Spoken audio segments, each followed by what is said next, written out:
आइए भक्तों, आज कामदा एकादशी की कथा, पूजा विधि, उपाय और मंत्र सुनाऊंगी।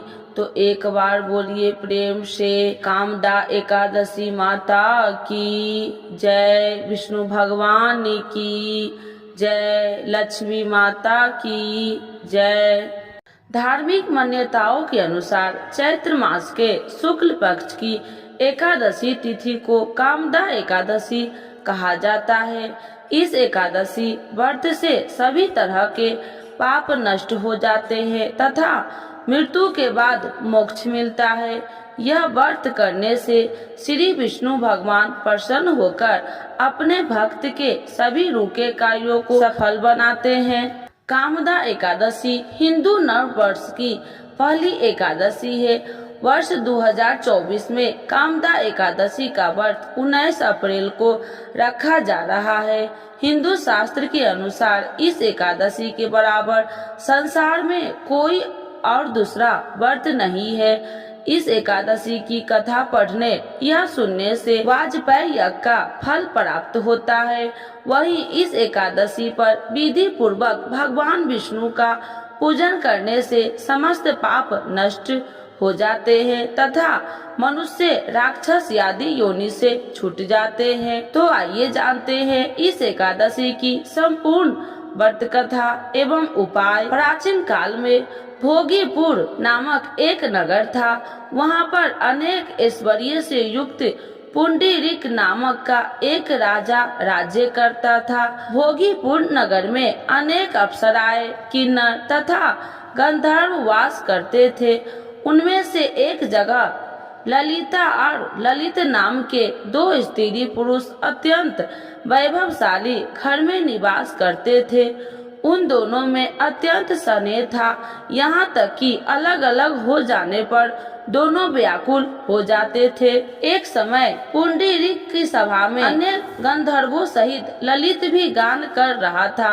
गाते गाते उसको अपनी प्रिय ललिता का ध्यान आ गया और उसका स्वर भंग हो गया। स्वर भंग होने के कारण गान का स्वरूप बिगड़ गया। ललित के मन के भाव जानकर काकोट नामक नाग ने पंथ भंग होने का कारण राजा से कह दिया कि तब पुंडरीक ने क्रोध पूर्वक कहा कि तू मेरे सामने गाता हुआ अपनी स्त्री का स्मरण कर रहा है, अतः तू कच्चा मांस और मनुष्यों को खाने वाला राक्षस बनकर अपने किए कर्म का फल भोग। पुंडरीक ने श्राप से ललित उसी क्षण वहाँ का ये विशाल राक्षस हो गया। उसका मुख अत्यंत भयंकर, नेत्र सूर्य चंद्रमा की तरह प्रदीप्त तथा मुख्य से अग्नि निकलने लगी। उसकी नाक पर्वत की कंदरा के समान विशाल हो गया और गर्दन पर्वत के समान लगने लगी। सिर के बाल पर्वतों पर खड़े वृक्षों के समान लगने लगे तथा भुजाएं अत्यंत लंबी हो गई। कुल मिलाकर उसका शरीर 8 योजन के विस्तार में हो गया। इस प्रकार राक्षस होकर वह अनेक प्रकार के दुख भोगने लगा। जब उसकी प्रियतमा ललिता को यह वृत्तांत मालूम हुआ तो उसे अत्यंत खेद हुआ और वह अपने पति के उद्धार का यत्न सोचने लगी। वह राक्षस अनेक प्रकार के घोर दुख सहता हुआ घने वनों में रहने लगा। उसकी स्त्री उसके पीछे पीछे जाती और विलाप करती रहती। एक बार ललिता अपने पति के पीछे घूमती घूमती विंध्याचल पर्वत पर पहुंच गई, जहां पर श्रृंगी ऋषि का आश्रम था। ललिता शीघ्र ही श्रृंगी ऋषि के आश्रम में गई और वहां जाकर विनीत भाव से प्रार्थना करने लगी। उसे देखकर श्रृंगी ऋषि बोले कि हे सुभगे, तुम कौन हो और यहाँ किस लिए आई हो? ललिता बोली कि हे मुने, मेरा नाम ललिता है।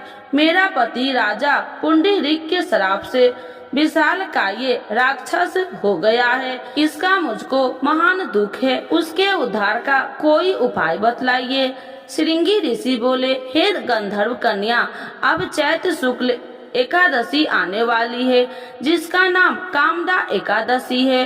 इसका व्रत करने से मनुष्य के सब कार्य सिद्ध होते हैं। यदि तुम कामदा एकादशी का व्रत कर उसके पुण्य का फल अपने पति को दे तो वह शीघ्र ही राक्षस योनि से मुक्त हो जाएगा और राजा का श्राप भी में शांत हो जाएगा।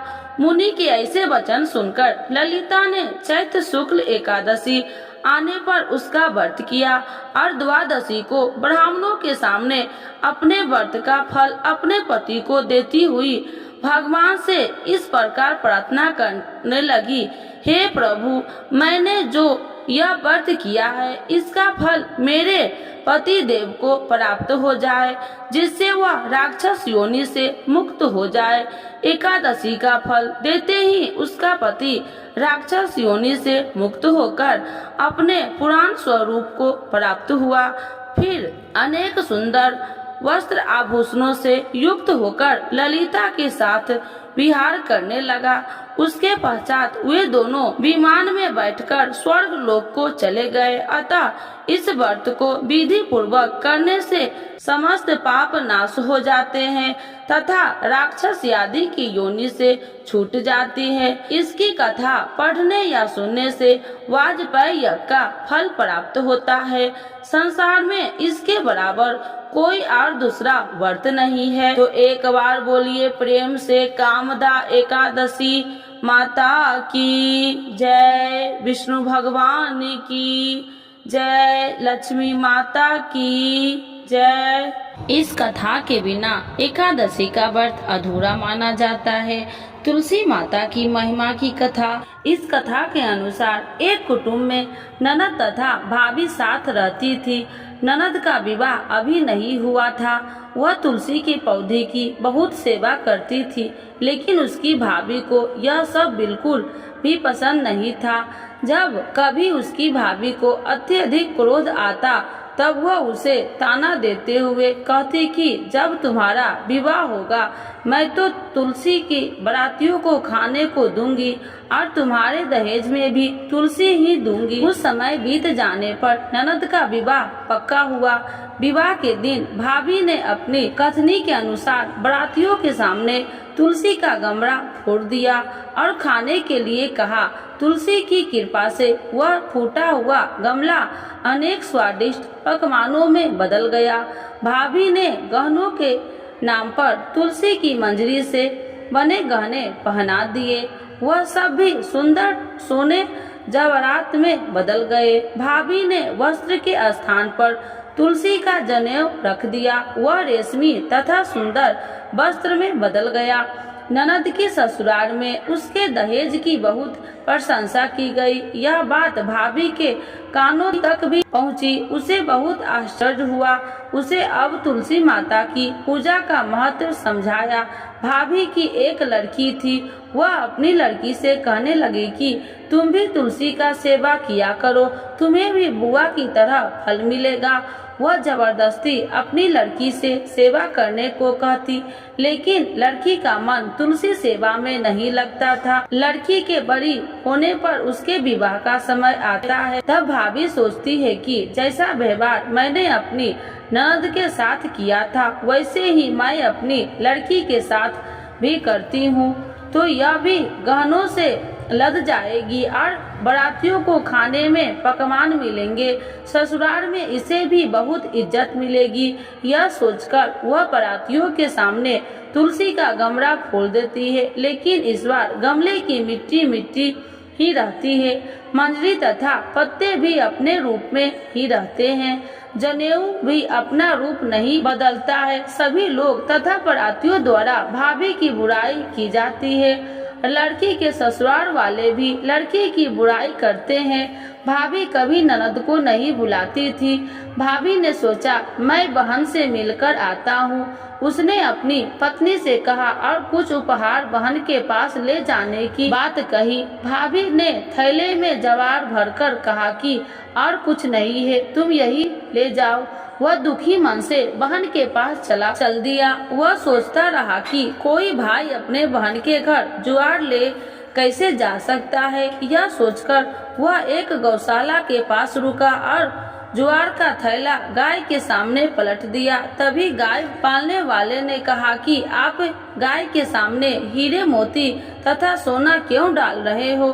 भाई ने सारी बात उसे बताई और धन लेकर खुशी से अपनी बहन के घर की ओर चल दिया। दोनों बहन भाई एक दूसरे को देखकर अत्यंत प्रसन्न हुए। हे तुलसी माता, जैसे आपने उस ननद पर कृपा करी है वैसे ही सब पर करना।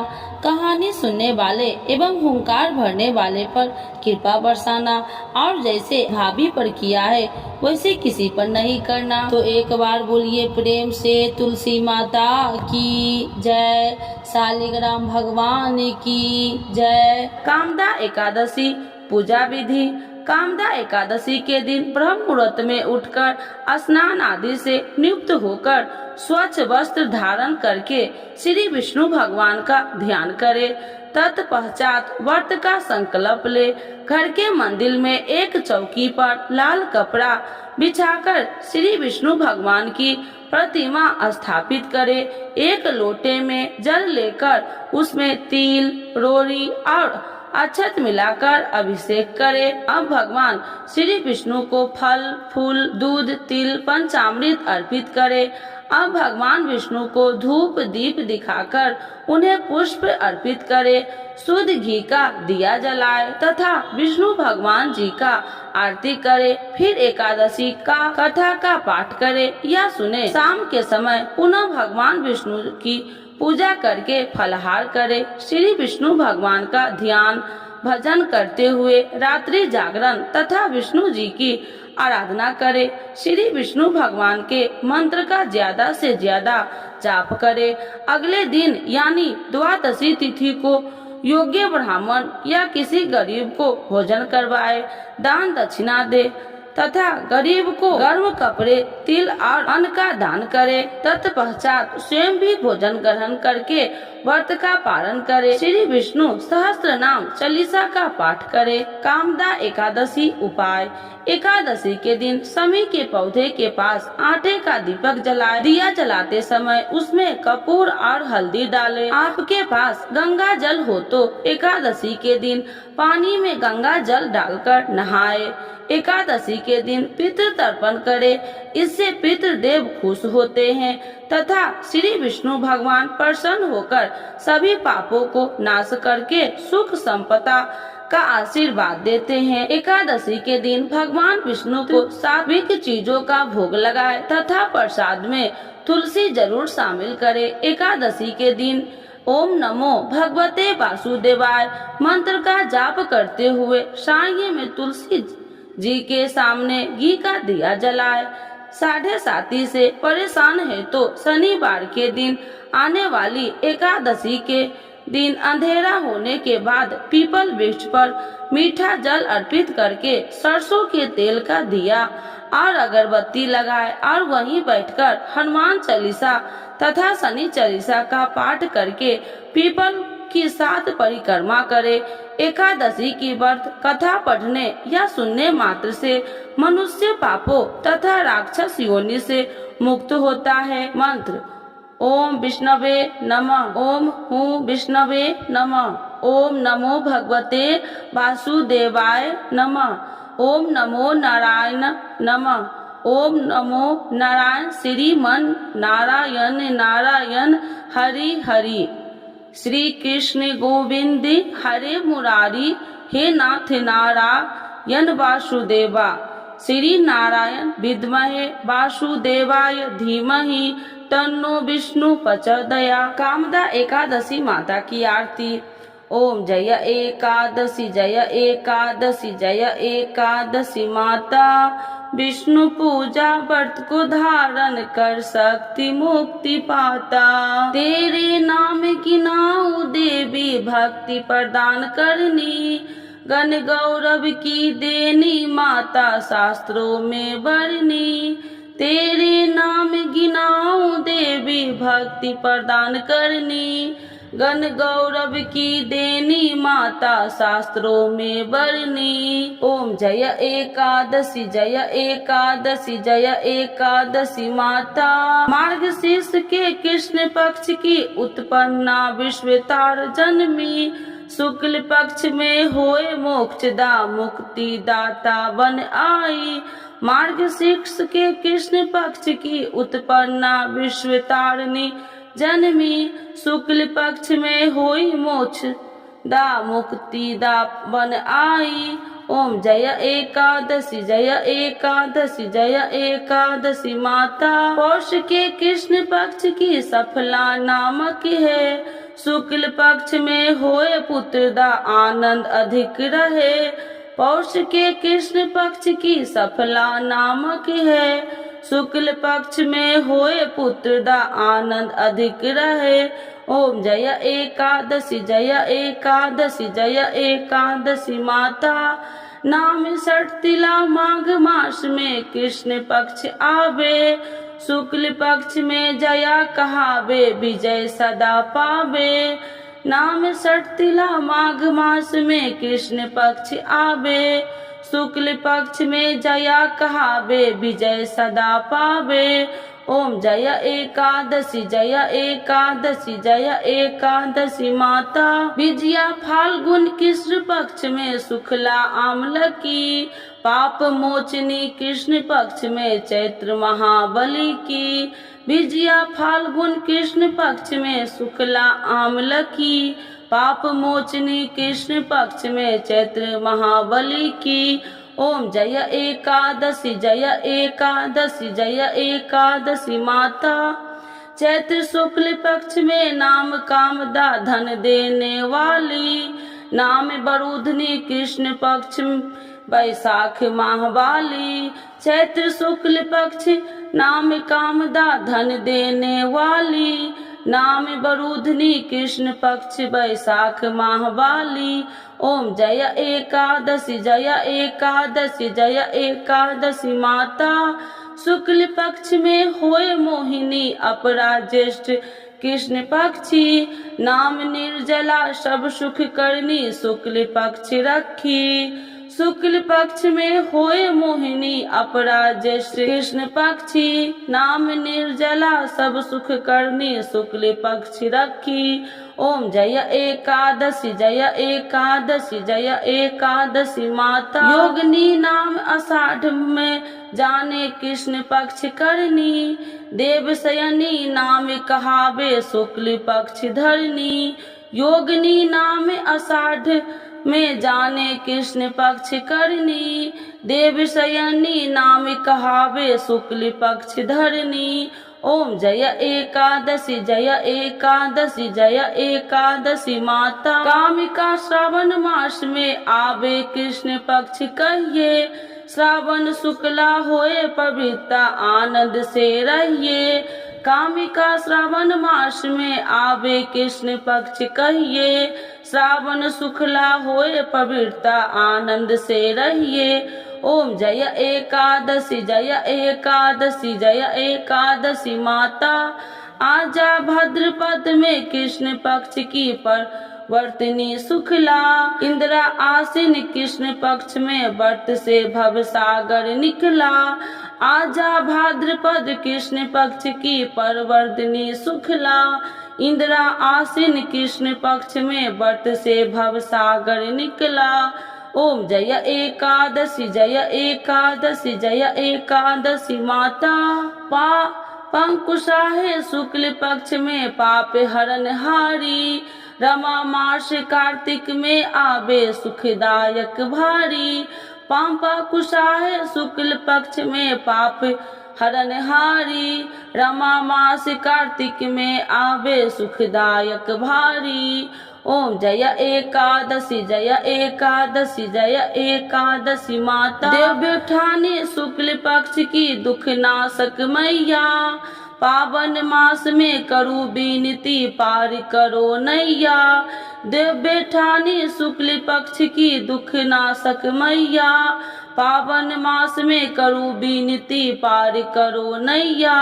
ओम जय एकादशी जय एकादशी जय एकादशी माता। परमा कृष्ण पक्ष में होती जन मंगल करनी, शुक्ल मास में होए वर्धनी दुख दरिद्र हरनी। परमा कृष्ण पक्ष में होती जन मंगल करनी, शुक्ल मास में होए पर्धनी दुख दरिद्र हरनी। ओम जय एकादशी जय एकादशी जय एकादशी माता।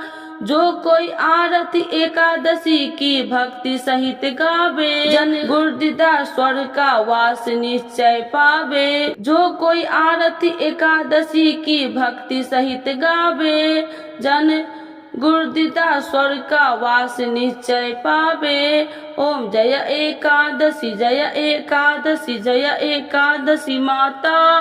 विष्णु पूजा व्रत को धारण कर शक्ति मुक्ति पाता। तो एक बार बोलिए प्रेम से विष्णु भगवान की जय, एकादशी माता की जय।